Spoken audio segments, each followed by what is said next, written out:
আমন্ত্রণ জানাচ্ছি প্রিয় দর্শক, বাংলাভিশন নিয়মিত আয়োজন ইভ্যালি নিউজ অ্যান্ড ভিউজে।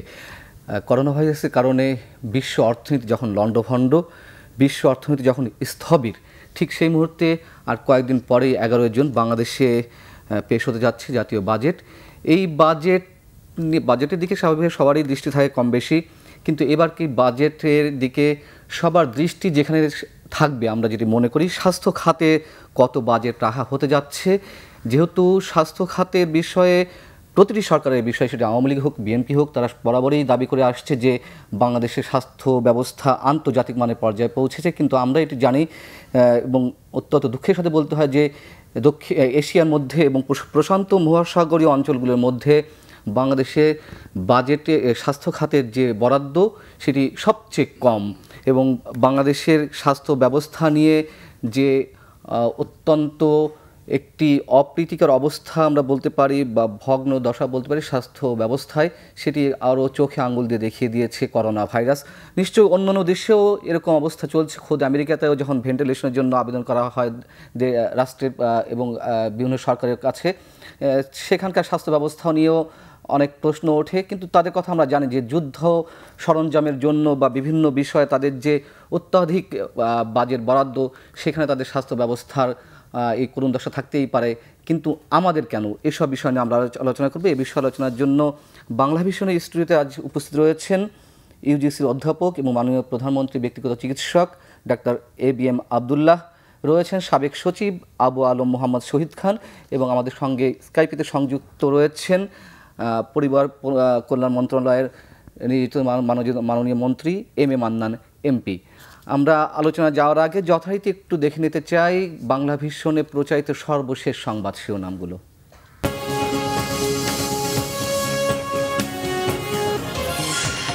করোনায় জরুরি পদক্ষেপ নিতে 16,276 কোটি টাকা 10টি প্রকল্প অনুমোদন, সবাইকে স্বাস্থ্যবিধি মেনে কর্মক্ষেত্রে যাবার নির্দেশনা প্রধানমন্ত্রীর। দেশে করোনায় 1.5 লাখ ছাড়ালো আক্রান্তের সংখ্যা, একদিনে সর্বোচ্চ 2,911 জন শনাক্ত, আরও 37 জনের প্রাণহানি, উপসর্গ নিয়ে 13 জনের মৃত্যু। কল্যাণ তহবিলে 2 কোটি টাকা আত্মসাতের ঘটনায় সিলেটের শ্রমিকদের মধ্যে সংঘর্ষ, বাস ও লঞ্চের যাত্রীদের অনেকেই মানছেন না স্বাস্থ্যবিধি। করোনা চিকিৎসায় প্লাজমা থেরাপি দেশে ভালো ফল মিলছে জানিয়েছেন চিকিৎসক ও রোগীদের স্বজনরা, সফলতা পেলে শুরু হবে পুরোদমে। কৃষ্ণাঙ্গর জর্জ ফ্লয়েড হত্যার 7ম দিনেও যুক্তরাষ্ট্রের শতাধিক শহরে ব্যাপক সংঘর্ষ, লুটতরাজ, বিক্ষোভ দমনে সেনা মোতায়েনের হুমকি ট্রাম্পের। আমরা শুরুতেই আমাদের বার্তাকক্ষ থেকে ঘুরে আসতে চাই একটু। সেখানে রয়েছেন আমাদের বার্তার সম্পাদক বেনজির আহমেদ। বেনজির, আপনি আমাদের কি সর্বশেষ পরিস্থিতিগুলো সম্পর্কে যেটু জানাতেন। জি পান্না, আপনাকে ধন্যবাদ। করোনার সবশেষ পরিস্থিতি যেটা এর মধ্যে আপনি জেনেছেন, গত 24 ঘন্টায় বাংলাদেশের সর্বোচ্চ আক্রান্ত হয়েছে 2,911 জন। অর্থাৎ বাংলাদেশে গত 8 মার্চ প্রথম করোনা রোগী শনাক্ত হয়েছিল, তারপর আক্রান্তের দিক থেকে আজকেই কিন্তু সর্বোচ্চ অর্থাৎ 3,000-এর কাছাকাছি। এক্ষেত্রে নমুনা পরীক্ষা করা হয়েছিল 12,704 জনের। অর্থাৎ নমুনা পরীক্ষার সংখ্যা যত বাড়ছে, আক্রান্তের সংখ্যাও কিন্তু তত বাড়ছে, এবং আরও নতুন করে মারা গেছেন 37 জন। এ নিয়ে এ পর্যন্ত বাংলাদেশে অর্থাৎ দেশে মোট মারা গেছেন করোনায় 709 জন। আরেকটি যে সবশেষ তথ্য আমি জানাতে চাই, যে পুলিশের আরেক সদস্য করোনায় আক্রান্ত হয়ে মারা গেছেন। যিনি মারা গেছেন তার নাম হচ্ছে নীরব চন্দ্র মণ্ডল। ডিএমপির পল্লবী জোনের স্টেনোগ্রাফার হিসাবে কর্মরত ছিলেন তিনি। এ পর্যন্ত 16 জন পুলিশ সদস্য করোনায় আক্রান্ত হয়ে মারা গেছেন। এছাড়া আমি যদি সংক্ষিপ্তভাবে আপনাকে বিশ্বের দিকে তাকাই, সেদিকে জানাইতে চাই যে বিশ্বে করোনায় মৃতের সংখ্যা 3,79,000 ছাড়িয়েছে। এর মধ্যে যুক্তরাষ্ট্রে প্রাণহানির সংখ্যা, যেটা সবশেষ তথ্য আমরা পেয়েছি কিছুক্ষণ আগে, সেখানে 1,07,419 জন। এছাড়া সারা বিশ্বে অর্থাৎ বিশ্বের বিভিন্ন দেশে এ পর্যন্ত 800 বাংলাদেশি করোনায় প্রাণ হারিয়েছে। WHO বিশ্ব স্বাস্থ্য সংস্থা আমাদের বলেছে, অর্থাৎ যেটা জানিয়েছে, বিশেষ করে করোনায় অ্যান্টিবায়োটিকের অতিরিক্ত ব্যবহারের কারণে মৃত্যু আরো বাড়তে পারে। এই ছিল আমার কাছে সবশেষ পরিস্থিতি। অনেক ধন্যবাদ বেনজির আপনাকে। মাননীয় মন্ত্রী, শুরুতেই আপনার কাছে একটু আসতে চাই, আমাদের চলতি বাজেটে যে বরাদ্দ রয়েছে স্বাস্থ্য খাতে 2019-20 অর্থ বছরের, সেখানে জিডিপির মাত্র 0.9% এবং মোট বাজেটের মাত্র 4.9% বরাদ্দ রয়েছে। এই 17 কোটি মানুষের এই দেশটিতে এই বরাদ্দটি একেবারেই অপ্রতুল কিনা আপনার কাছে কি মনে হয়? আপনার মন্তব্য জানতে চাচ্ছি প্রথমেই। ধন্যবাদ আপনাকে। আমরা একটা জিনিস আমাদের বোধহয় এটা খেয়াল রাখা দরকার, তুলনা যখন করি আমরা বিভিন্ন দেশের মধ্যে, তুলনামূলক আনুপাতিক হার এবং অ্যাকচুয়াল হার দুটা বিবেচনা করা উচিত। কম সংখ্যক জনসংখ্যার দেশ অথবা তাদের জিডিপির সাইজ পরিমাণ আমাদের তুলনায় কম, তারা বেশি ব্যয় মাথাপিছু করলেও তাদের মোট ব্যয় যা হয় তার তুলনায় আমরা যদিও মাথাপিছু রেটটা কম, কিন্তু যেহেতু আমাদের লোকসংখ্যা অনেক বেশি, অ্যাবসলিউট টার্মে মোট ব্যয় আমরা অনেক বেশি করি। মোট ব্যয় যেহেতু আমরা অনেক বেশি করি অন্যান্য অনেক দেশের তুলনায়, সবার কথা বলার প্রশ্নই ওঠে না, তাহলে এই যে টোটাল ব্যয়ের যে একটা নেট সিনার্জি যেটা ইংরেজিতে বলে, সার্বিক যেটা ফল, সেটা আনুপাতিক হারে আমরা বেশি পাই বলে আমি মনে করি। এটি যাই হোক, আমার মুখের কথা বললে হবে না। আপনি দেখেন আমাদেরকে প্রায়শই যেভাবে আমাদের বিচার করা হয়, আমরা যে সাকসেস ইমিউনাইজেশন আমাদের শিশুদের বাচ্চাদেরকে, এটা তো জাতিসংঘ কর্তৃক স্বীকৃত, এটা চমৎকার। শিশুদের আমরা ইমিউনাইজ করি, আমাদের স্টান্টিং কমেছে, পোলিও, ম্যালেরিয়া ইত্যাদি আমরা নির্মূল করেছি, মাতৃ শিশু মৃত্যুর হার দৃশ্যমানভাবে ঈর্ষণীয়ভাবে কমিয়ে এনেছি। আমরা সুপেয় পানির ব্যবস্থা গ্রামাঞ্চলে পর্যন্ত 90% বেশি আমাদের, এগুলা মাপজোকের বিষয়ে যারা এক্সপার্ট বাইরের তারাই মাপজোক করে বলেছেন। আমাদের স্যানিটেশনের অবস্থা আমাদের এই অঞ্চলের, দক্ষিণ এশীয় অঞ্চলের আমাদের পাশে বিশাল যে প্রতিবেশী, তাদের তুলনায় আমাদের সার্বিক স্যানিটেশনের অবস্থা, পয় ব্যবস্থা অনেক ভালো। মাননীয় মন্ত্রী, আপনি যে, আমি দুঃখিত আপনার কথা মাঝখানে আমি কথা বলছি, এই ক্ষেত্রে একটা শ্রেষ্ঠ প্রমাণ হলো আমাদের লাইফ, জীবন যে প্রত্যাশা, মানে বাঁচার যে প্রত্যাশা, লাইফ এক্সপেক্টেন্সি যেটা বলা হয় এট বার্থ, আমাদের ৭২-এর উপরে, যেটা এই অঞ্চলের যে কোনো দেশের সঙ্গে তুলনা করলে আমরা ভালো মানের আছি।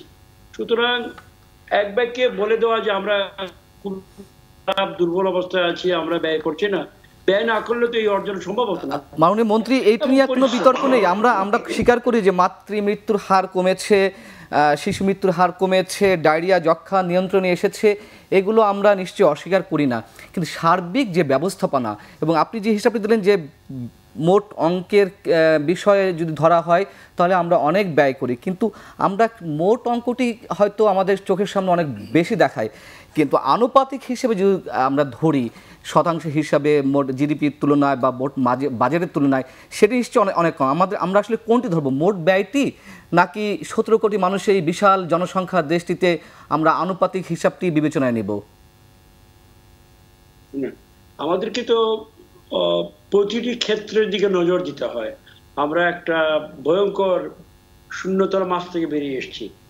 আমাদের সড়ক যোগাযোগ, বিদ্যুৎ, সকল ক্ষেত্রে নজর দিতে হবে। সকল ক্ষেত্রে নজর দিতে গেলে আমাদের ব্যয়টা ভাগ বাটোয়ারা করে হয়তো আপনাদের কাছে মনে হতে পারে। এইবার যেমন উদাহরণ দিই, গত বাজেট যেটা আমরা চলছে এই মুহূর্তে, আর 1 মাস মাত্র বাকি, চলতি মাস, আমাদের মোট স্বাস্থ্য খাতে, আমাদের সামনে ফিগারটা নেই, মোটামুটি যেটুকু মনে আসছে ৯,০০০ কোটি টাকার একটু বেশি ছিল। এই যে বাজেট আমরা এখন প্রস্তাব করছি, যেটা 11 তারিখে মাননীয় অর্থমন্ত্রী পেশ করবেন, সেখানে আমরা স্বাস্থ্য খাতে 13,০০০ কোটি টাকা বরাদ্দ ধরেছি আমরা উন্নয়ন খাতে শুধু।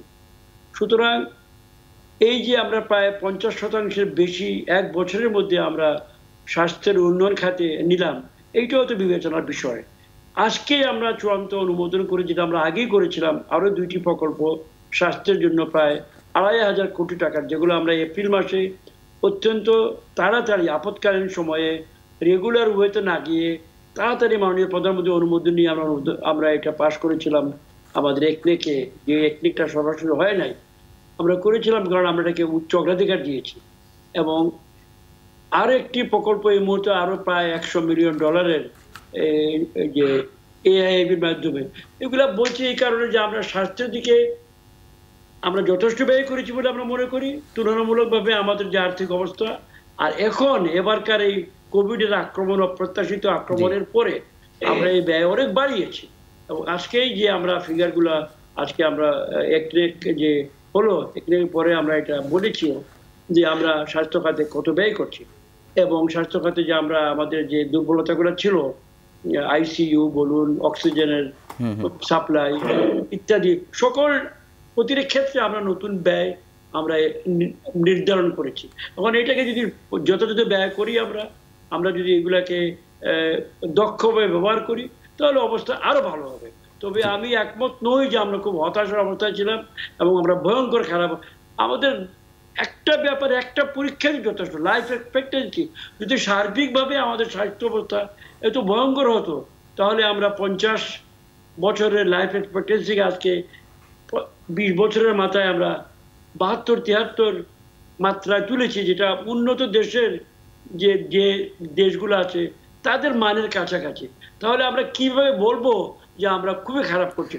আমরা যদি এই প্রশ্নটি করি যে করোনা ভাইরাস তো আমাদের চোখে আঙুল দিয়ে দেখিয়ে দিল নির্মম বাস্তবতা, যেটি যে টেস্টিং কিট বা ভেন্টিলেটর, হাসপাতালে বিছানা, হাসপাতালে নিবিড় পরিচর্যা কেন্দ্র, ভেন্টিলেশন, স্বাস্থ্যকর্মীর অপ্রতুলতা, এইসব বিষয়গুলো কি আমরা যদি বিবেচনায় নিই, তাহলে কি আমরা বলতে পারবো যে আমরা মোটামুটি ভালো অবস্থানে রয়েছি স্বাস্থ্য খাতে? ওকে, আমি তো আগে বলছিলাম সার্বিক করোনা নিয়ে আমি তোমার মন্তব্যটা, শুধু করোনার ক্ষেত্রে তো বিছানার সম্পূর্ণ করোনাটাকে যদি আপনি বিচার করেন, এগুলা শুনে মৃত্যু নিয়ে পর্যালোচনা করে দুঃখজনক এবং এইটা খুব একটা স্বস্তিকর বিষয় নয়।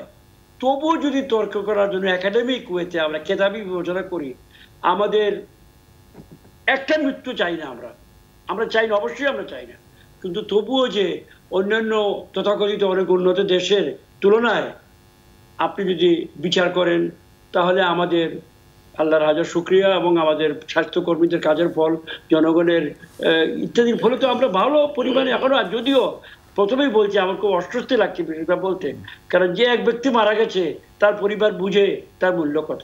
আমরা এটা চাই না, কিন্তু স্ট্যাটিস্টিক্স, পরিসংখ্যান হাতে নিয়ে কথা বলতে হয়। সেখানে তো আমরা মোটামুটি এখনো, যদিও আমাদের বাড়ছে, আমরা খুব এটা নিয়ে সন্ত্রস্ত আছি, অস্বীকার করবো না। আমরা আশা করছি যে পিক সময়টা, শীর্ষটা বোধহয় পার হচ্ছি।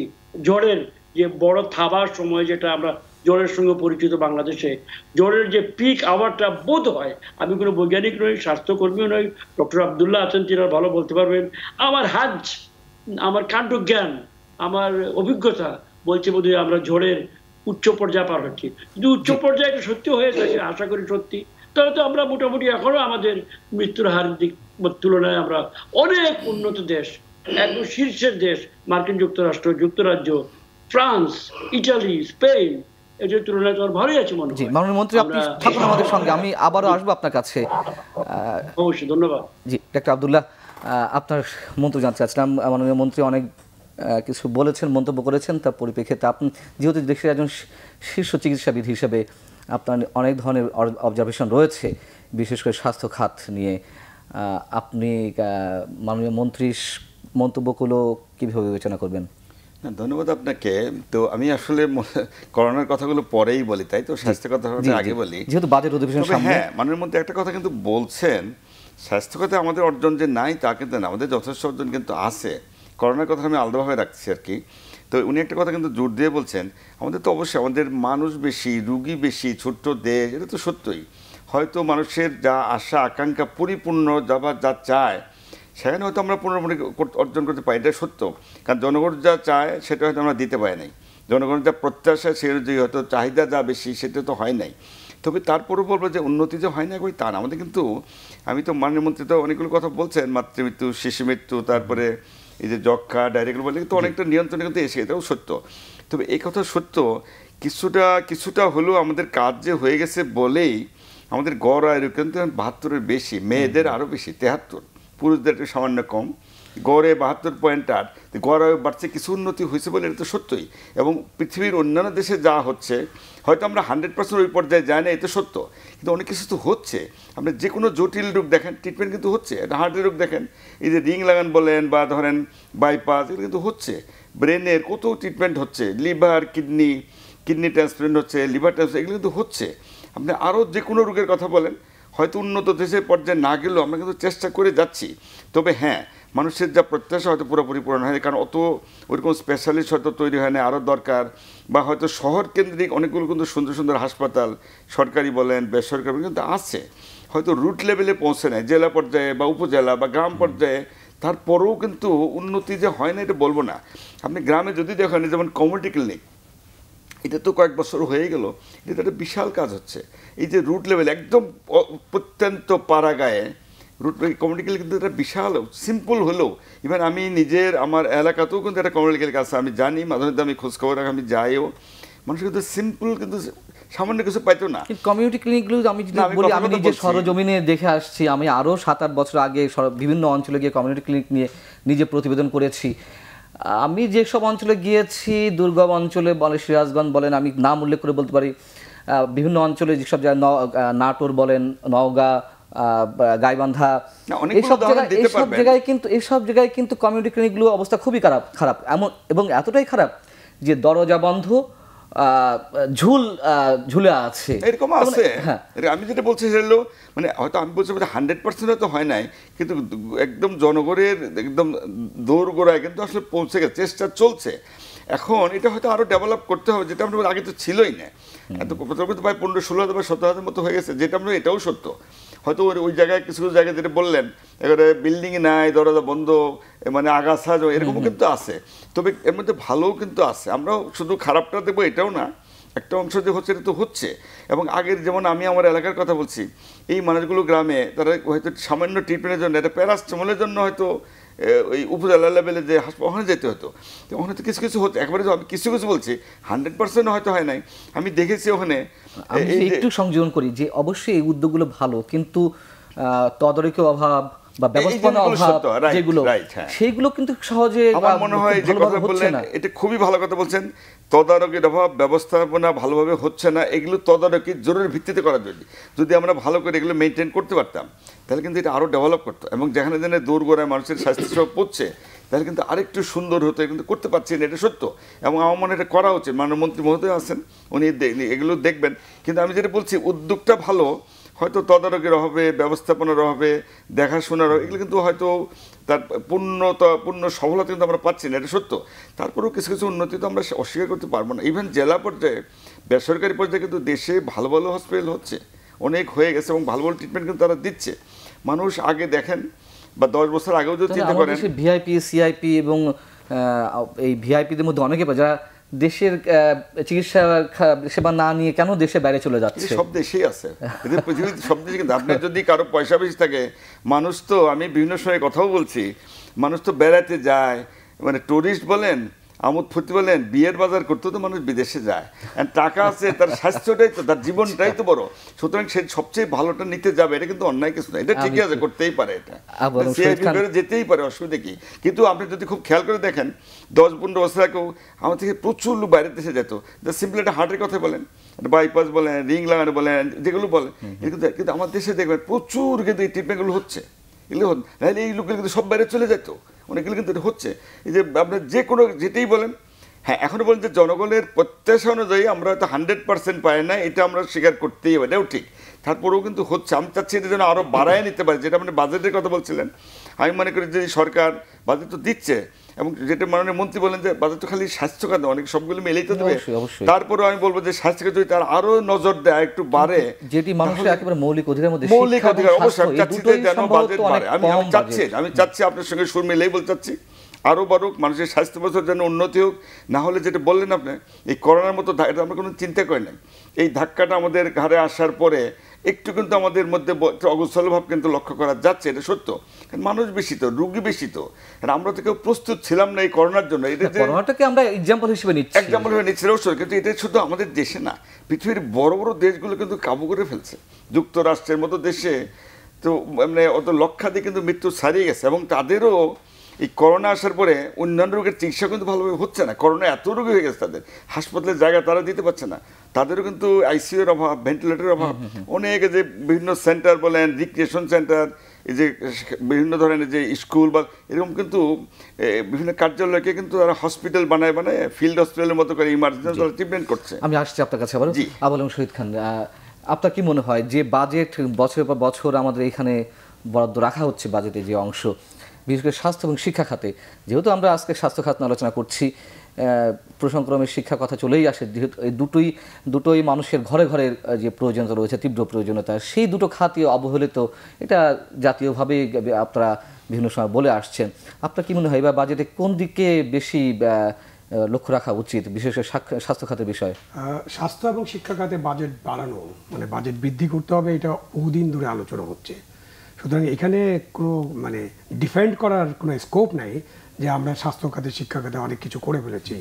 আমরা সারা দেশের উন্নতি হচ্ছে, ওই উন্নতির সাথে যখন আমরা তুলনা করব তখন স্বাস্থ্য খাতের এবং শিক্ষা খাতের উন্নতি হয়েছে। আমাদের বড় বড় ব্রিজ হয়েছে, রাস্তাঘাট হয়েছে, আমরা স্যাটেলাইট পাঠিয়েছি, তাই না? সুতরাং আপনার উন্নতিটা দেখবেন যে সব ক্ষেত্রে যেমন উন্নতি হচ্ছে এই ক্ষেত্রে উন্নতি হচ্ছে, বাট এই উন্নতি যথেষ্ট না। যেটা আব্দুল্লাহ সাহেব বললেন যে 100% তো দূরের কথা, ওইটা 70-80%-এর কাছে আছে কিনা, এটা করোনাকালীন যে ওনারা সংকট মোকাবিলা করলেন উনি নিজেই জানেন। উনি তো বিশ্ববিদ্যালয়ে পড়াতেন, উনি একজন বাংলাদেশের একদম প্রতিযোগী ডাক্তার, ওনার নামেই অনেক কিছু চলে, টেলিফোনে মেডিসিন দিলেও অনেকে ভালো হয়ে যায়। তো সুতরাং উনি কিন্তু পুরো ব্যবস্থাটা জানেন। ওনার যেখানে ছিলেন উনি সেখানেই ওনার যে বাজেট ছিল সেটা যথেষ্ট ছিল কিনা, উনি যখন এরপরে স্কোপ আসবে তখন উনি এটার উত্তর দেবেন, আমি এটার উত্তর দেবো না, আমি জানি ছিল না। আমাদের দেশের কোনো সরকারি হাসপাতালে যে বাজেট আমরা দেই সেই বাজেট দিয়ে রুগীদের সেবা করা সম্ভব নয়, এটা হলো সত্যি কথা। আমরা সত্যকে সত্য বলতে হবে। আমি শুধু আপনার সাথে একটু সংযোগ করি যে রোগীকে যে পরিমাণ বাজেট দেওয়া হয় তাতে একজন রোগীর জন্য বরাদ্দ রয়েছে 34 টাকা, যদি আমরা টাকা শতাংশ আর রোগীকে ব্যয় করতে হয় নিজের পকেট থেকে 66 টাকা। এটা ওনারা জানেন। সুতরাং আমি ওই যে নাম্বার গেমের মধ্যে আমি নাই। এখন কথা হলো যে আমার এত বিশাল বাজেট, আমার যখন নাম্বার দেখবো তাহলে তো ভারতের নাম্বার তো আরও অনেক বড় হবে, তো সেটা তো তুলনা করলে কাছাকাছি যখন তুলনা করতে হবে আপনি কী দিয়ে তুলনা করবেন? সুতরাং ওই নাম্বার দিয়ে যে আমি এত 9,000 কোটি টাকা বাজেট দিয়েছি, এবার 13,000 কোটি টাকা দিচ্ছি, এইটা নাম্বার দিয়ে কোনো কিছু হবে না। আমাদেরকে বলতে হবে যে 17 কোটি মানুষের স্বাস্থ্য প্রয়োজনটা কি, এটা তো মৌলিক অধিকার, তাই না? তা আপনি 17 কোটি মানুষের স্বাস্থ্য প্রয়োজনটা কি এটা আপনাকে অ্যানালাইসিস করতে হবে এবং সেই অনুযায়ী আপনাকে বাজেট বাড়ানোর চেষ্টা করতে হবে, বাজেট বরাদ্দ দিতে হবে। হ্যাঁ, আপনার অনেক কাজ আছে, অনেকে কম্পিট করে। আমি লোকাল গভর্নমেন্টের সেক্রেটারি ছিল, আমরা কম্পিট করতাম। আমার এই যে 13,000 কোটি টাকার যে উন্নয়ন বাজেট দেওয়া হলো, লোকাল গভর্নমেন্টের বাজেট তো 30,000 কোটি টাকার উপরে, কারণ তারা রাস্তাঘাট বানাতে থাকবে। তো আমি এখন গ্রামের ভেতরে 10 কিলোমিটার রাস্তা পাকা করার প্রয়োজন আছে কিনা, ওখানে কি অন্য কোনো রাস্তা দিয়ে যাওয়া যায় কিনা বা নদী পথে যাওয়া যায় কিনা ওটা চিন্তা করুন। আপনি 10 কিলোমিটার রাস্তা এখন পাকা করার দরকার নেই, আপনি একটা হসপিটালে 50টা ভেন্টিলেটরের ব্যবস্থা করেন, আইসিইউর ব্যবস্থা করেন। তো আপনি বাজেটটাকে ওইভাবে দেখতে হবে। আপনি যে পার্সেন্টেজে হিসাব করলেন পার্সেন্টেজেই যেতে হবে, ওইটা দিয়েই সারা পৃথিবী বিবেচনা করে। মাননীয় মন্ত্রী, পরিকল্পনা মন্ত্রী, উনি গভর্নমেন্টে আছেন, ওনাকে তো ওনার কার্যক্রম ডিফেন্ড করতে হবে, ওই ডিফেন্ড উনি করবেন, আমি তো করতে পারবো না। কারণ সারা পৃথিবীতে পার্সেন্টেজ অফ জিডিপি দিয়েই সব কিছু বিবেচনা করা হয় এবং সেখানে বলা হচ্ছে এখন 0.9% আছে, তাই না? মানে 1% কম। সেখানে সবারই দাবি, এবং আমি যদি ডাক্তারদের কথা শুনি, ওনারা স্বাস্থ্য বিভাগে কাজ করেন, তাদের কথাও যদি শুনি দেখবো যে এটা 2% হওয়া উচিত। 2% হলে তারপরেও এটা যে কমপ্লিটলি সবাইকে স্যাটিসফাই করতে পারবে এরকম না। সুতরাং এই বাজেটটা বাড়াতে হবে, এই ব্যাপারে কোনো সন্দেহ নেই। আপনি আমেরিকার কথা বলছিলেন, হ্যাঁ, আমরা দেখি আমেরিকা কি করে, একটা F-35 বিমান বানাতে তাদের যে খরচ হয় সেটাকে রানিং কস্ট এবং সব কিছু মিলে না, শুধু খরচটা এখনকার বাজেটে হাই এন্ড বাজেট, কিন্তু এখন ভেন্টিলেটরের দাম হঠাৎ করে 5 গুণ 10 গুণ বেড়ে গেছে, কারণ সবাই কম্পিট করছে ভেন্টিলেটর কেনার জন্য। সেটা দিয়ে 2,800 ভেন্টিলেটর কেনা যায়। ওদের যে নেভির ফ্রিগেট আছে এইটা দিয়ে তারা 24,000 বেড বানাতে পারে, কিন্তু তারা তো বানায়নি, তারা ওইসব লাইনে গেছে। সুতরাং আমাদেরকে ওই লাইন থেকে অভিজ্ঞতা নেই, মানে ওইসব এক্সাম্পল থেকে। আমি আমেরিকার এক্সাম্পলটা এই জন্য বিশেষভাবে দিলাম যে আমেরিকা খুব খারাপ অবস্থায় আছে, তারা স্বাস্থ্য খাতকে পুরো বেসরকারিকরণ করার ফলে তারা আজকে এই অবস্থায় চলে গেছে। আমাদের দেশেও কিন্তু একই অবস্থা। আমাদের দেশে আমরা গভর্নমেন্ট হাসপাতালে কতজনের স্বাস্থ্যসেবা দিতে পারি এবং তার বাইরে কতজন আছে। গভর্নমেন্টের যে আইসিইউ আছে তার চেয়ে বেশি আইসিইউ প্রাইভেট হাসপাতালে আছে, কিন্তু প্রাইভেট হাসপাতাল লকডাউন আছে, ওনারা সাধারণ ছুটিতে নেই, ওনারা পুরো লকডাউনে আছেন। তো আমি তো সেই আইসিইউ ব্যবহার করতে পারছি না।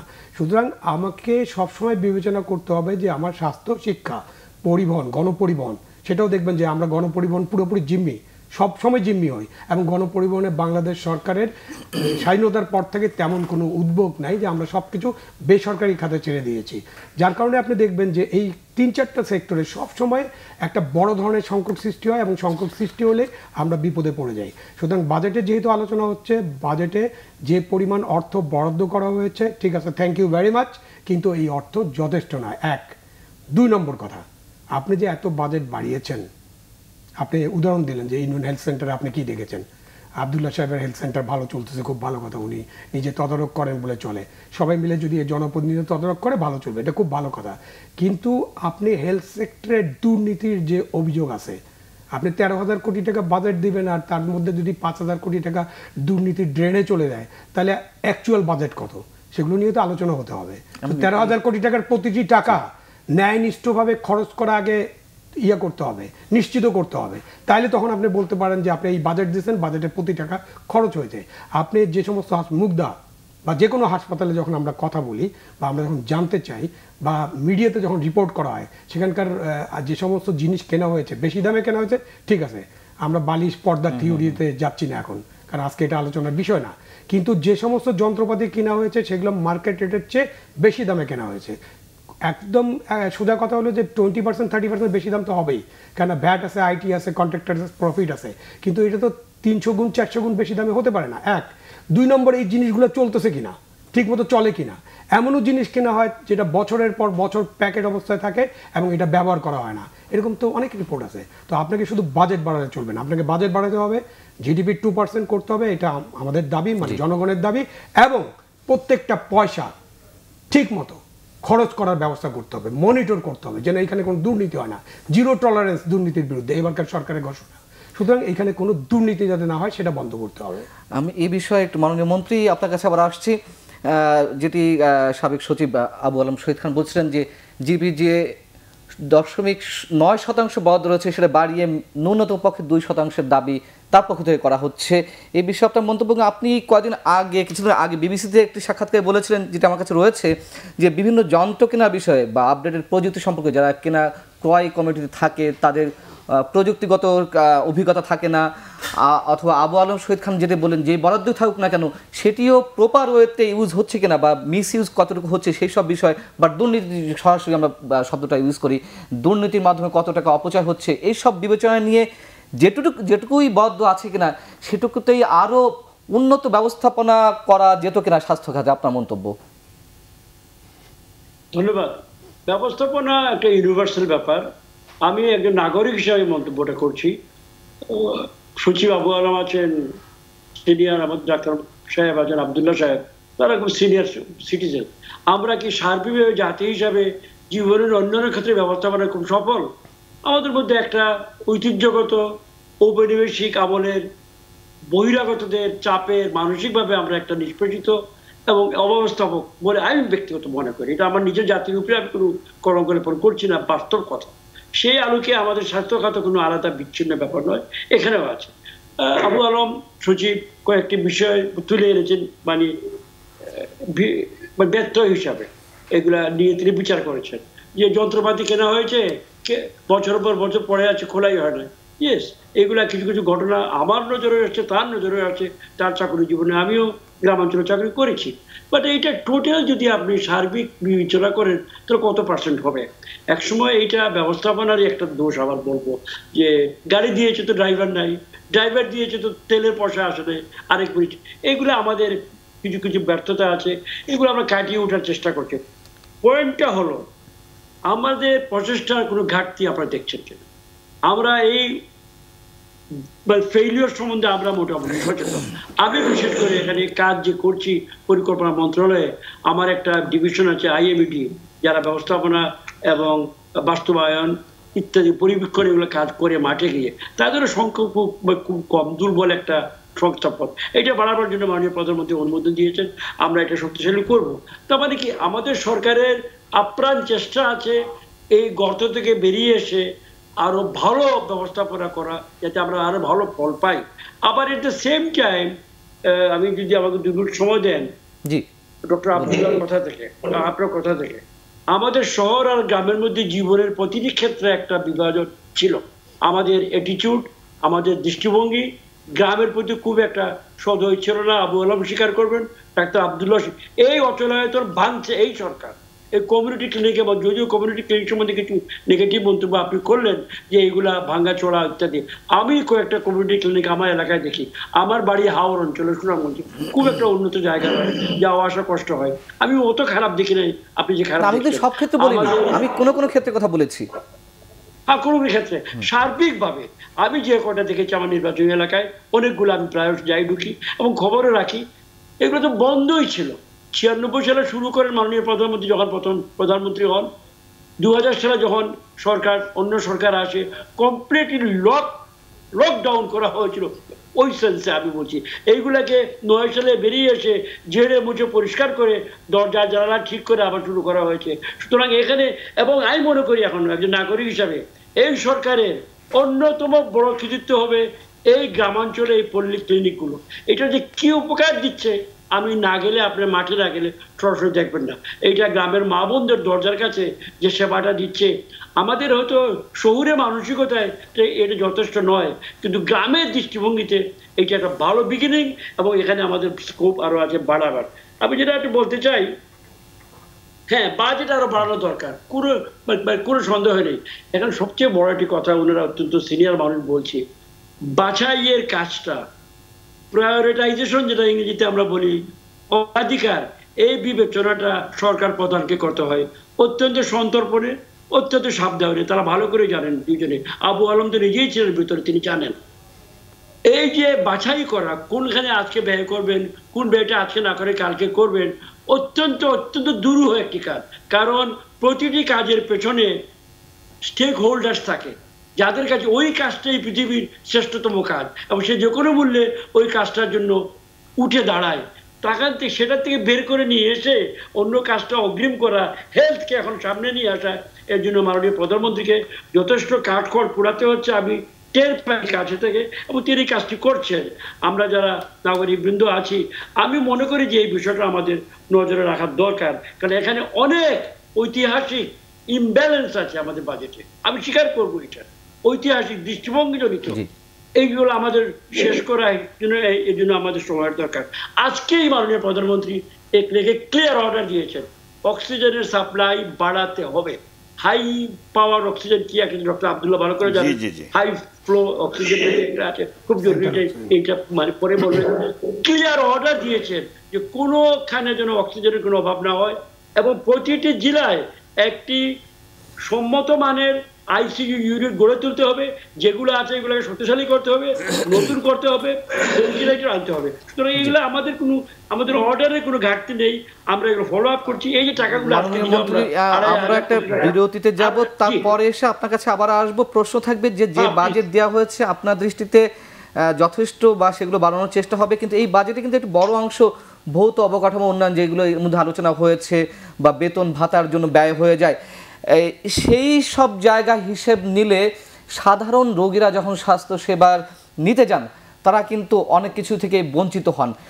তো এই অবস্থায় দাঁড়িয়ে আমাদের বাজেটটি কতখানি সংস্কারের পর্যায়ে আনা দরকার, বা এই সামনের বাজেটে কতখানি বরাদ্দ রাখা হচ্ছে, সেই বিষয়ে আপনার কাছে জানতে চাই। মাননীয় মন্ত্রী, আমরা আপনার কাছে আসবো, তার আগে একটু ডক্টর আব্দুল্লাহ আপনার কাছে জানতে চাই, যেহেতু আপনি সরাসরি এই খাতে রয়েছেন জড়িত, বাজেট নিয়ে আলোচনা হচ্ছে, সেই বাজেটের অপচয়টির বিষয়টি প্রথমে নিয়ে আসছেন বিষয়টি আবু আলম শহীদ খান। স্বাস্থ্য খাতে পেশাদার চিকিৎসা সরঞ্জাম কীভাবে সংগ্রহ করা যায়, বা কারা চুক্তি পায় এগুলো কেনার জন্য, সরঞ্জামগুলোর জন্য কী ধরনের বা কীভাবে মূল্য নির্ধারণ করা হয়, কত সম্পদ নষ্ট হয়, এইগুলো বিবেচনা নিলেও তো অনেক টাকা সেভ হয়, এবং অনেক টাকা সাশ্রয়ের মাধ্যমে সাধারণ মানুষ সেগুলোর সরাসরি সুফল পেতে পারে। কিন্তু আমরা দেখতে পাচ্ছি যে এগুলোর কারণেও অনেক যে পরিমাণ টাকা দুর্নীতিবাজদের পকেটে চলে যায়, তার থেকে তো সবাই ভোগান্তির শিকার হচ্ছে এই দেশের ১৭ কোটি মানুষ। বলছেন, প্রথম কথা হলো যে আমি স্বাস্থ্য খাতের সঙ্গে তো সরাসরি প্রশাসনিক কার্যে তো জড়িত না। আমি বেসিক্যালি চিকিৎসক, ডাক্তার, বা ধরেন পেশায় চিকিৎসক, এবং আমি শিক্ষক, আমি কিন্তু এটি নিয়েই ব্যস্ত বেশি। কারণ এই ধরনের কাজে কিন্তু আমি কোনো সময় জড়িত ছিলামও না, এখনও নাই। তবে এই কথাগুলো কিন্তু সত্য। এলে আমরা পত্রপত্রিকা দেখি, মিডিয়াতে দেখি, লুটপাট একবারে যাচ্ছে, তাই যে বালিশের কথা বললেন, পর্দার কথা বললেন, সবই তো সত্য, বাজার থেকে কথা আসে। সেজন্য আমি এক কথা বলতে চাচ্ছিলাম, মানে বাজেট আসলে আমি বলছি বাড়াতে, এটা উঠে আমি চাচ্ছি, এবং সব ডাক্তার সমাজ কিন্তু চায় বাজেট বাড়ায় রুগীর সাথে, মানুষের সাথে, জনগণের সাথে, এবং স্বাস্থ্য যেন গ্রাম পর্যায়ে পৌঁছে যায়, দূরগোড়ায় পৌঁছে, জনগণ যেন সহজে স্বাস্থ্য সেবা, এগুলো তো দরকার, এবং সেই জন্যই বাজেট বাড়ানো দরকার। তার চেয়েও আমার কাছে যেটা জরুরি মনে হয়, বাজেট অবশ্যই বাড়বে, টাকাগুলো যেন প্রপারলি খরচ হয়। এই টাকা যদি ব্যবহার ঠিকমতো না হয়, অর্ধেক যদি দুর্নীতিবাদের পেটেই চলে যায়, বা যেটা বললেন যে মেশিন কিনছে, টাকার পার্সেন্টেজ খাওয়া দাওয়া হয়ে গেছে, মেশিন খোলাই হলো না, যখন খোলা হলো মেশিন নষ্ট হয়, তার ব্যবহার করে, অর্থাৎ মেশিন আনছে, মেশিনটা চালানোর যে লোক, সে লোকও নাই। মানে মন্ত্রী একটা কথা বলছেন, গাড়ি দিয়েছে, ড্রাইভার, এরকম কিন্তু হচ্ছে। আমার যেটা সোজাসুজি বক্তব্য, দুর্নীতির যে ছিদ্রগুলো খুব জরুরি ভিত্তিতে বন্ধ করা উচিত। যদি তা না করেন, বাজেট যেটা বললেন 2% করে, 2% করে, যদি 10%ও করেন, আর যদি এগুলো খাইয়ে শেষ করে ফেলবেন, এই কথাটা মনে হয়, যদিও কথাটা কঠিনভাবে, কিন্তু একটা বাস্তবতা, এটা মানিয়ে নিতে হবে আমাদের। কিন্তু আমাদের যদি আমরা এগুলো আমাদের ব্যবস্থাপনাটা, আমাদের যেটা বললেন যেগুলো দেখাশোনা বা পর্যালোচনা বা এগুলো একটু কঠোরভাবে দরকার। এবং যদি যেখানে কোনো দুর্নীতি বা যেটা জিরো টলারেন্সের কথা বারবার বলা হচ্ছে, এগুলো যদি আমরা মেনটেন করি, তাহলে কিন্তু স্বাস্থ্য খাতের যে বাজেটই হোক, একটু বাড়াতেও, এটাও সত্য, সেটি দিয়েও কিন্তু আমাদের স্বাস্থ্য ব্যবস্থা অবশ্যই উন্নতি করা যাবে, করা সম্ভব এটা। কিন্তু আনফর্চুনেটলি অনেক ক্ষেত্রে কিন্তু এটা হচ্ছে না আর কি, যার জন্য জনগণ আসলে সেবা থেকে কিন্তু বঞ্চিত হচ্ছে। জনগণের একটা বিশাল অংশ স্বাস্থ্য খাতে যতই বাজার প্রাণ সুফল কিন্তু পাচ্ছে না, জনগণের প্রত্যাশা অনুযায়ী, তার চাহিদা অনুযায়ী আমরা কিন্তু পূরণ করতে পারছি না, যার জন্য কিন্তু হতাশা আমাদের বিরুদ্ধে, ডাক্তারদের বিরুদ্ধে বলেন বা স্বাস্থ্য মন্ত্রণালয় বলেন, জনগণের কমপ্লেনে তো শেষ নাই। বিশেষ করে ডাক্তারদের, আমি যেহেতু ফিল্ডে থাকি, রুগী তো আমাকেই দেখতে হয়, গালিটা তো আমাকেই শুনতে হয়। হাসপাতালে যেমন আমি চাকরি করছি, বোধহয় তো রিটায়ারমেন্টে আসি, হাসপাতালে দেখবেন আমি যেমন আমি কি আমি রুগী দেখতাম, ছাত্র পড়াতেই তো আমার কাজ, কিন্তু হাসপাতালে বিছনা ঠিক নাই, ওষুধপত্র নাই, পরীক্ষা নিরীক্ষা হয় না, পরিষ্কার পরিচ্ছন্ন নাই, এটা কিন্তু আসলে প্র্যাকটিক্যালি আমার হাতে না, এটা আমার দায়িত্ব না, এটা তো প্রশাসনের দায়িত্ব। কিন্তু মানুষ গালি দেয় কিন্তু আমাকেই, যে রুগীর ডাল নাই, তরকারি ভালো নাই, ভাত নাই, যেটা বললেন বাজেট অল্প, সেটাকে আসলে আমার কাজ। এটা কিন্তু মেইনটেনেন্স ভালো করে আসলেই হচ্ছে না। প্রত্যেকটা রুগীকে যান হাসপাতালে থাকে, খুব খুশি হওয়ার চেয়ে দুঃখটা নিয়ে যখন আমরা ছেড়ে দিই, তারা কিন্তু এই কমপ্লেনগুলো করে দেয়, সরাসরি আমাদের কাছে বলে, এবং দায়ী করে ডাক্তারকে। কিন্তু আসলে তো আমরা এই ব্যাপারে সরাসরি, ওষুধপত্র নাই, ওটাকে আমি ওষুধপত্র কিনে দেবো? নাই তো, পরীক্ষা নিরীক্ষা তো প্রশাসনের দায়িত্ব। এই কাজগুলো কিন্তু আসলে সুষ্ঠুভাবে হচ্ছে না, কিন্তু গালি শুনি কিন্তু আমরাই। এগুলো আমার মনে হয় জরুরি ভিত্তি করা উচিত। তা না হলে, যেটা বাজেটের কথা বললেন, যতই বাজেট বাড়ান, যদি আপনি এগুলো মেনটেন্যান্স ঠিকমতো না করা হয়, তাহলে বাজেট বাড়ায় কিন্তু স্বাস্থ্য খাতের উন্নত হবে বলে আমার মনে হচ্ছে না। আমি একটু মনোমন্ত্রী আপনার দৃষ্টি আকর্ষণ করছি, যে প্রশ্নটি ছিল বিরতিতে যাওয়ার আগে, যে এইবার বাজেটে কি পরিকল্পনা রয়েছে স্বাস্থ্য খাত নিয়ে, বাজেটের বিষয়ে, এবং যে বাজেটটি সবসময় রাখা হয় সেটা প্রতিটি মন্ত্রণালয়ের ক্ষেত্রে যেমন হয়, এই মন্ত্রণালয়ের ক্ষেত্রেও নিশ্চয়ই তেমনটি হয়। স্বাস্থ্য মন্ত্রণালয়ে যে ভৌত অবকাঠামো উন্নয়ন, বেতন ভাতা ইত্যাদি দিতে গিয়ে যে অবশিষ্ট যা থাকে, সেইখান থেকে রোগীর সেবা পাওয়ার ক্ষেত্রে তাদের আর কতটুকু সুবিধা হবে, সেটি একটি বড় প্রশ্ন। আপনার মন্তব্য? ধন্যবাদ। আমি একটা বিষয় দিয়ে শুরু করি। ভৌত অবকাঠামো নিশ্চয়ই একটা প্রশ্নবিদ্ধ বিষয়। আজকেই এটা আলোচনা হচ্ছিল, এই যে আমরা দুটো প্রকল্প পাশ করলাম প্রায় ২৫০০ কোটি টাকার। এখানে মাননীয় প্রধানমন্ত্রী বললেন আইসিইউ স্থাপন করো, অক্সিজেন বাড়াও, ভেন্টিলেটর, আরো অনেক কাজ। এবং তিনি এইটাও বললেন, যারা ওখানে কাজ করে আমাদের এই সকল স্থাপনায়, হাসপাতাল বলুন, ক্লিনিক বলুন, এই যে ছেলে মেয়েরা কাজ করে, ইয়াং ডাক্তাররা অথবা বয়স্ক ডাক্তার আমাদের মতো, তারা লম্বা সময় কাজ করে, তাদের একটু বসার জায়গা, একটু বিশ্রামের জায়গা, রাতের বেলা থাকলে একটু মাথা কাজ করার জায়গা, এটা কি অন্যায়? এটাকে নির্মাণ করতে হবে না? এটা তো অবকাঠামো। এই রুম তো না করলেও আমরা পারি, খাট কিনতে হবে, তার আগে দুটো বালিশ কিনতে হবে, বালিশ কান্ড নিয়ে কথা বলছি, এটা ভিন্ন কথা, বালিশ তাকে দিতে হবে। তো এইগুলা তো আপনি বলুন যে এগুলো না করে, এগুলো তো অবশ্যই থাকতো, আমি সেটা বলছি না। আমার কথা হচ্ছে যে বাজেট থাকে সেখান থেকে এগুলো বাদ দিলে কি থাকে? আমি চাচ্ছি যে অবকাঠামো হলেই যে মন্দ হবে এটা ঠিক নয়, অবকাঠামোরও প্রয়োজন আছে। একটা সুষম ব্যালেন্স পৌঁছার জন্য আমাদের, আমি একটা দিক দেখি, আমি পরিকল্পনা কাগজ দেখি বেশিরভাগ সময়। অ্যাকচুয়ালি অন দ্য ফিল্ড যখন কাজটা করা হয় তখন তো এটা আমার হাতে নয়, অন্যরা করছে। কিন্তু আমার দলেরই, আমারই টিমের অন্য প্লেয়ার, আমি পাস দিই, সে খেলে, এইভাবে এটা চলছে। সার্বিকভাবে এখানে সমস্যা আছে।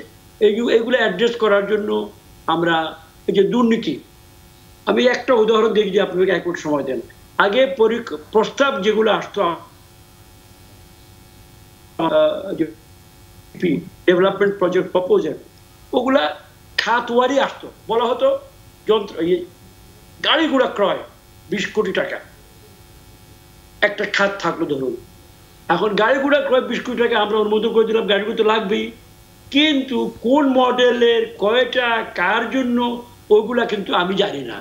কেনবার সময় দেখা যায় আমি আছি ওখানে বড় সাহেব, আমার জন্য 2000-3000 সিসির পাজেরও আছে, হয়তো আমার এন্টাইটেলমেন্ট হতে পারে 1500 সিসি বা এইরকম একটা কিছু, কিন্তু যেহেতু ওখানে ব্লক থোক বরাদ্দ আছে, অনুমোদন আছে, ওটা তারা ইউজ করেছে। ঠিক এইভাবে হয়তো বলা আছে আসবাবপত্র, বিছনা বালিশ পত্রের জন্য 1 কোটি টাকা। সেখানে যদি বলা হতো কতটা বালিশ, কতটা বেডশিট, কতটা বিছানা, ইউনিট প্রাইস কত, তাহলে আমি পরে যখন চেক করতে যেতাম ধরতে পারতাম। দেখা গেল আর কারো রুমে পর্দা না লাগিয়ে আমি বড় সাহেব আমার রুমে সিল্কের পর্দা লাগালাম, অন্যগুলো সব টাকা ব্যয় করে। এইগুলা হয় আমাদের বাস্তব কথা, আমরা এখানে ফিল্ডে কাজ করেছি। এই জন্য আমরা যেটা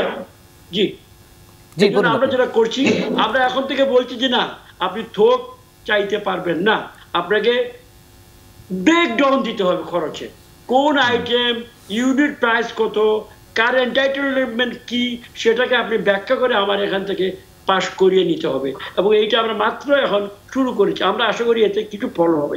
তবে এইটা মাত্র beginning, tip of the iceberg, হিমশৈলের শিখরা, এর নিচে অনেক আছে, এখন আমাদের অনেক পথ যেতে হবে। ইচ্ছাটা হলো বড় কথা। আমরা যে অনেকগুলা বিষয়ে কাজ শুরু করেছি, আমি একজন সরকারের অংশীদার হিসাবে আমি গর্ববোধ করি যে আমরা অনেকগুলো জায়গায় হাত দিয়েছি যেখানে অনেকে আগে কেউ হাত দেয় না, এবং আমরা ভালো সাকসেস অর্জন। এই জন্য আমি শেষ বয়সে আই ফিল প্রাউড যে আমি এখানে কাজ করছি। এটা জাস্ট কোনো না, বাগাড়ম্বর নয়, বাস্তবভাবে বলছি।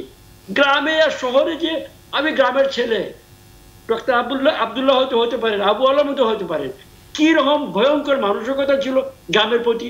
চাকরি করতে যেত না, চাকরি করতে পোস্টিংয়ে যাবে না, গ্রামে বিদ্যুৎ যাবে না, শহরে 24 ঘন্টা বিচ্ছিন্ন বিদ্যুৎ থাকবে, গ্রামে 2 ঘন্টা বিদ্যুৎ আর 8 ঘন্টা ব্ল্যাকআউট। আমাদের সময় আমরা এগুলো দেখেছি। খেলা হবে, শহরে খেলা দেখবে ওয়ার্ল্ড কাপ, সারা শহরকে বন্যায় আমরা বিদ্যুৎ দিয়ে ভরে দিয়েছি, শত শত মাইল গ্রাম মানে অন্ধকারে পড়ে আছে, আমার চোখের সামনে আমরা এগুলো দেখেছি। এখন তো সেটা নেই, আমরা নির্বাচনে বিদ্যুৎ সবাইকে দিচ্ছি, গ্রামের কুড়ে করে দিচ্ছি, ঢাকায় আপনার বাসায় দিচ্ছি। এইগুলা যে বিশাল পদক্ষেপ বলে মনোজগতে বিশাল পদক্ষেপ, বাংলাদেশে আগে কখনো এইভাবে কেউ এটা অ্যাপ্রোচ করেনি। সুতরাং আমি মনে করি টাইম আছে আমাদের হাতে এখন, আমরা যদি এইভাবে একটু পেশেন্টলি এগিয়ে যাই। যেমন ইপিআই গ্রেট সাকসেস, কতদিনে ডাক্তার আবদুল্লাহ জানেন, 40 বছরের কাজ, 40 বছরের প্যারামেডিকদের কাজ, ডাক্তারদের কাজ, তারপরে আমরা ইপিআই এ ওয়ান্ডারফুল সাকসেস অর্জন করেছি। ঠিক তেমনি অন্যান্য ক্ষেত্র আমাদেরকে পেশেন্টলি 40 না হোক 5 বছর, 3 বছর, 4 বছর দিতে হবে, সময়ের বাইরে কোনো কাজ করা যাবে না। এই জন্য আমাদের সার্বিক ইউনিটি অফ পারপাস আমাদের মধ্যে, এটা একাত্ম দেশাত্মবোধে আমি না হয় নাই বললাম, এই কাজের দায়িত্ববোধে যদি আমরা একত্র হই তাহলে মনে হয় সম্ভাবনা আছে আমরা এগুলো উতরাতে পারবো। মাননীয় মন্ত্রী, অনেক বিষয়ে বর্তমান সরকার অনেক ভালো উদ্যোগ নিয়েছে, স্বাস্থ্য ক্ষেত্রেও অবশ্যই অনেক ভালো উদ্যোগ নিয়েছে। তারপরেও আমাদের হসপিটালগুলোতে আগে বলা হয়েছে আইসিইউ সংকট রয়েছে, সেবিকা টেকনিশিয়ানের অভাব রয়েছে, মেডিকেল সরঞ্জামের অপর্যাপ্ততা রয়েছে।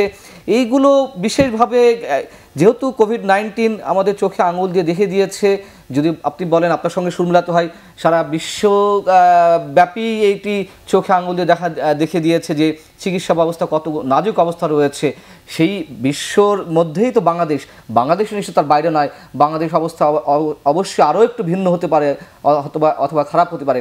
এই যে বিভিন্ন ধরনের অপর্যাপ্ততা, অপ্রতুলতা, এই বিষয়গুলোতে এবার বিশেষ কোনো নজর রাখা হচ্ছে কেন, যদি ছোট করে বলেন।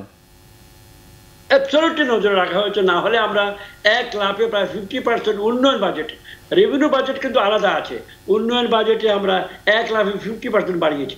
এবং আজকেও বলা হয়েছে স্বাস্থ্য মন্ত্রণালয়কে পরিষ্কার, আমাদের যিনি চেয়ারপারসন রেখে মাননীয় প্রধানমন্ত্রী আরও যে প্রকল্প তারা নিয়ে আসবে প্রয়োজনে জাস্টিফাই করে, কেন দরকার, কোথায় দরকার, কার জন্য দরকার, যদি তারা নিয়ে আসে আমরা তাদেরকে আরো অর্থ দিব।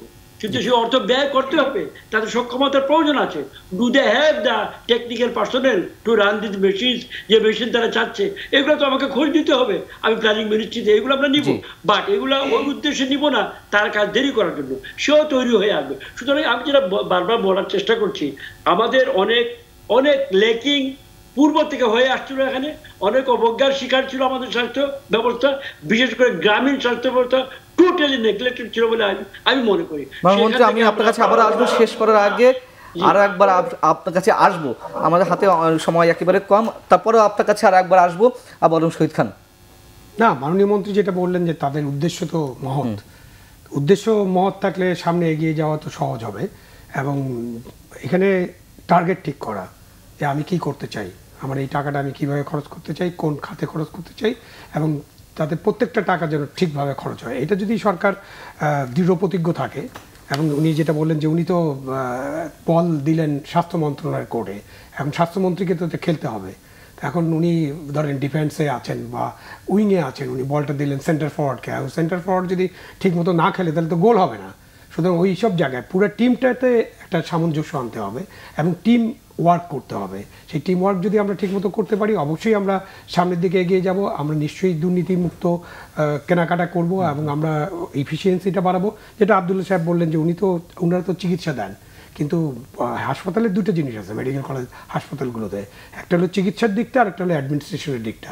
সেখানে কিন্তু আমরা অন্য লোককে রাখি এবং তাদের মাধ্যমে আমরা এটা করার চেষ্টা করি। তাহলে এই দুই জায়গায় একটা কিন্তু বড় ধরনের সমন্বয়ের অভাব আছে, যে কারণে ডাক্তারদের স্বাভাবিকভাবে আমরা হাসপাতাল মনে করলেই তো মনে করি ডাক্তার আব্দুল্লাহ, হাসপাতাল মনে করলে মনে করি ডাক্তার অমুক, তাই না? আমরা তো ওখানে কোনো অন্য কে আছে, পেছনে কে আছে, কারা এইসব সংগ্রহ করছে, এগুলো কিন্তু আমরা দেখি না, এটা জনগণ দেখে না। সুতরাং জনগণের এটা দেখারও দরকার নেই। যদি ভালো সেবা পায়, এই যে আমাদের পাশে বঙ্গবন্ধুতে যেটা ডাক্তার আব্দুল্লাহ বললেন, এটা আমার নিজের অভিজ্ঞতা। আমার স্ত্রীকে আমি ওখানে, আমরা তো ওই যে বললেন যে সিআইপি ভিআইপি হলে বিদেশে চলে যায়, আমার স্ত্রী ওখানে একটা বড় ধরনের অসুবিধার কারণে ইউরোলজির সাপোর্ট দরকার ছিল এবং স্টেইন করতে হয়েছে, তার পাথর নেমে গেছিলো। উনাকে ওই স্টেইন করার পরে যেখানে রাখা হয়েছিল সেখানকার বিছনার চাদরটা এতই ময়লা ছিল যে আমাকে বাসা থেকে চাদর নিয়ে যেতে হয়েছে। আমি কিন্তু তখন সেক্রেটারি অব দি, সেই অবস্থাতেই, হ্যাঁ, আমি গণপ্রজাতন্ত্রী বাংলাদেশ সরকারের সচিব, কিন্তু ওইখানে তো তাকে তো তখন ইয়েতেই আপনার ক্যাবিনে নেওয়া সম্ভব না, তাকে তো একটা সময় তাকে রাখতে হবে, মানে ওই যে অপারেশনের পরে যে তাকে দেখা, সেই জায়গার অবস্থা এত খারাপ। আমি তাহলে চিন্তা করলাম অন্য রোগীদের কি অবস্থা। এটা আমার নিজের অভিজ্ঞতা। আমি পরে ওনাদের সাথে কথা বলছি, তখন প্রাণ গোপাল বাবু ছিলেন, উনি আমার উপরে খুব বললেন যে আপনি আমাকে একটা ফোন করবেন না। আমি বললাম আমি ফোন করলে তো আপনি আমারটা ব্যবস্থা করতেন, কিন্তু গোটা হাসপাতালের পোস্ট অপারেটিভ বেডগুলোতে যদি নোংরা চাদর থাকে তাহলে ইনফেকশন হবে। এটা যদি বঙ্গবন্ধুর মতো হাসপাতালে হয় তাহলে অন্য হাসপাতালের কী অবস্থা। এবং ঢাকা মেডিকেল কলেজে আপনি গেলে দেখবেন যে মানে ফ্লোরে শুয়ে আছে মানুষজন। হ্যাঁ, তারপরেও কিন্তু আমাদের যে সরকারি মেডিকেল কলেজ এবং হাসপাতাল এবং সরকারি যারা ডাক্তার আছেন তারা কিন্তু তাদের প্রাণান্ত চেষ্টা করছেন। তাদেরকে কিন্তু এই কোভিড ফাইটিংয়ে তারা যে এগিয়ে আসছেন তাদেরকে কিন্তু আজকে একটা ধন্যবাদ দিতে হবে। আজকে কেন, সবসময় আমরা এই ধন্যবাদটা দেবো। তাদেরকে ভুল বোঝার কোনো স্কোপ নেই, থাকতে হবে, জিনিস থাকতে হবে। আপনি যে বললেন যে রোগীর ওষুধ কিনতে হয় বাইরে থেকে, আর ওষুধটা থাকতে হবে ইয়াতে সাপ্লাইয়ে, এবং সাপ্লাই ওষুধটা কাদের কাছ থেকে আপনি নিচ্ছেন, কী ওষুধ নিচ্ছেন, তার কোয়ালিটি কী, অনেক কিছুই কিন্তু আলোচনার বিষয় আছে। আর একটা ফাইনাল কথা বলে শেষ করি, আমাদের শিক্ষা এবং স্বাস্থ্য, যদি আমি এখন স্বাস্থ্য আগে আনি, শিক্ষাতে আমরা প্রাইমারি শিক্ষাতে অনেক উন্নতি করেছি, আমাদের শিক্ষা ব্যবস্থা বেশ উন্নতি, বাট এই দুটো জায়গার যে বিনিয়োগ, এই বিনিয়োগটা কিন্তু ভবিষ্যৎ বিনিয়োগ। আপনার যদি গার্মেন্টস শ্রমিকের দরকার, তাই না, কম দামে আপনি শ্রম শোষণ করতেছেন, সেগুলো আলাদা বিষয়, কিন্তু আপনার গার্মেন্টস শ্রমিক ছাড়া কি আপনি গার্মেন্ট চালাতে পারবেন? এই 30 লক্ষ শ্রমিকের স্বাস্থ্য যদি ভালো না থাকে, সে আপনাকে কি প্রোডাকশন দিবে? আমার কৃষকের স্বাস্থ্য ভালো না থাকলে সে আপনাকে কি সাপ্লাই করবে? আমার যদি অন্য লোকদের স্বাস্থ্য ভালো না থাকে, আমাদের তো প্রায় 8-9 কোটি মানুষ হলো দরিদ্রর কাছাকাছি, দরিদ্র সীমার নিচে কিছু মানুষ, এবং কিছু মানুষ কিন্তু এখন দরিদ্র হয়ে যাবে। সো আপনি কিন্তু ফাইনালি কিছু নিম্নবিত্ত মানুষ দরিদ্র হয়ে যাবে। প্রায় 8-9 কোটি মানুষের স্বাস্থ্য সেবা একটা ইম্পর্টেন্ট ব্যবস্থা। তাদের স্বাস্থ্য যদি ভালো না থাকে তাহলে কিন্তু বাংলাদেশ চলবে না, এটা আমাদেরকে বুঝতে হবে। আপনার আমার স্বাস্থ্য ভালো থাকলে কোনো লাভ হবে না। ডাক্তার আব্দুল্লাহ সাহেবের স্বাস্থ্য ভালো হোক, আপনার ভালো হোক, আমার ভালো হোক, মন্ত্রী সাহেবের স্বাস্থ্য ভালো থাকুক, কোনো অসুবিধা নাই। এই কতজনের স্বাস্থ্য ভালো থাকলে কোনো লাভ হবে না যদি আমরা 9 কোটি বা 10 কোটি মানুষের স্বাস্থ্য ভালো রাখতে না পারি। এক্স্যাক্টলি।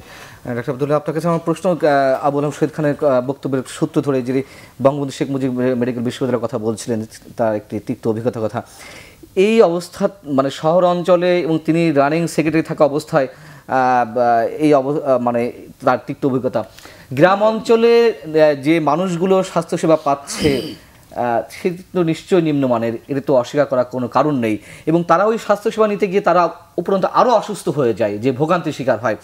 এক্ষেত্রে বেরিয়ে আসার কোনো পরামর্শ আপনার রয়েছে কিনা বা বিশেষ কোনো পরামর্শ? ধন্যবাদ। আমি তো শুরুতেই বলছি আসলে মানুষ আসলে ব্লেম দেয়, যেমন উনার ব্যক্তিগত অভিজ্ঞতা থেকে, এটি কিন্তু বাস্তব, যেটা বলছেন একদম 100% এরকমই কিন্তু হচ্ছে।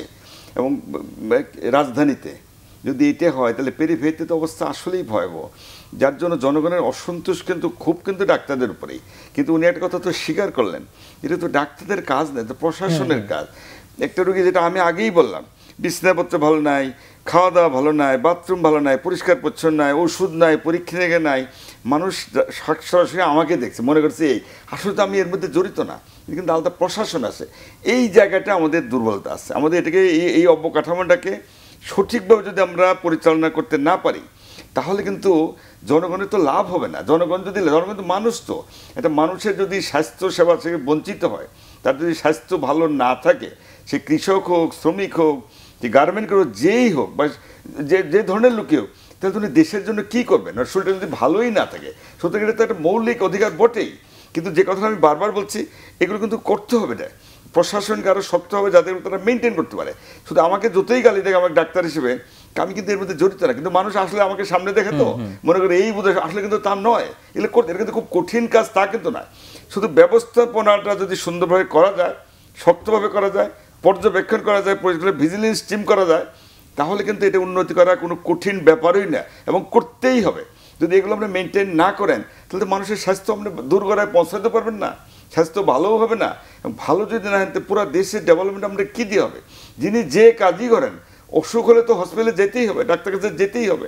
সুতরাং তার নিজের স্বার্থেও যারা প্রশাসন আছেন, সবার দিকে কিন্তু এদিকে দৃষ্টি দেওয়া উচিত, যে আমাদের স্বাস্থ্য ব্যবস্থা যাতে উন্নতি হয়, ভালো করতে পারি। কারণ আমি হসপিটালের জন্য আমিও যেন ভালো সেবা পাই, নাহলে আমি কিন্তু ভোগান্তির শিকার হয়ে যাবো। এটা কিন্তু আমাদের স্বীকার করতে হবে। তারপরেও যে কথা আমি বারবার এই কথা বলছি, স্বাস্থ্যসেবার বাজেট যাই করেন, এই জিনিসগুলো কিন্তু আমাদের খেয়াল রাখতেই হবে। কিন্তু টাকা বাড়ালে আমি দিয়ে আর কোনো খবর নাই, তাহলে তো এটা হবে না। প্রশাসনের স্বচ্ছতা সবার আগে, যদি 100% না পারলেও, এটা যদি আপনার 90%, 95% আসলে, তাতেও কিন্তু উন্নতি হবে। কিন্তু খারাপ সাইডটা যদি বেশি হয়, দুর্নীতির ছিদ্র যদি বন্ধ না করেন, তাহলে শুধু বাজেট বাড়ায় কিন্তু লাভ হবে না। সুতরাং বাজেটে বাড়াতে হবে, এই জিনিসগুলো কিন্তু খুব ভালো করে এটা পর্যবেক্ষণ নিতে হবে, খুব ভালো কেয়ারফুলি যদি করি আমরা, তাহলে কিন্তু বাজেট বাড়ে আমরা সুফলটা পেতে পারবো। মাননীয় মন্ত্রী, আপনার কাছে আমার সর্বশেষ প্রশ্ন, যেহেতু যে বাজেট আসছে, এবারে বাজেটটা অনেক বেশি চ্যালেঞ্জিং, নিশ্চয়ই রাজস্ব আদায়ের যে লক্ষ্যমাত্রা সেটি ফুলফিল হবে না, কোনো বছরই হয় না, তারপরে এবার একটা আরও বেশি চ্যালেঞ্জিং। আর অর্থমন্ত্রীর সাথে বাজেট পরিকল্পনা বা প্রণয়নের ক্ষেত্রে আপনার ভূমিকাটা আরও বেশি থাকে। সেই জায়গা থেকে যে প্রশ্ন করা হয়, আবারও সেই পুরনো প্রশ্ন ঘুরে ফিরে, স্বাস্থ্য খাতের বিষয়ে আপনারা এমন কোনো উদ্যোগ নিচ্ছেন কিনা, যেগুলো বার্ষিক উন্নয়ন যে কর্মসূচি, সেখানে যে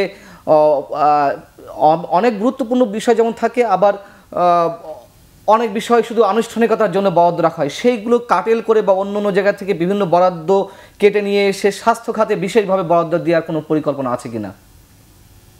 ধন্যবাদ আপনাকে। একটা কথা আমি সবিনয়ে বলতে চাই, স্বাস্থ্য খাতে অবশ্যই বরাদ্দ বাড়বে, এটা কোভিড হোক বা না হোক।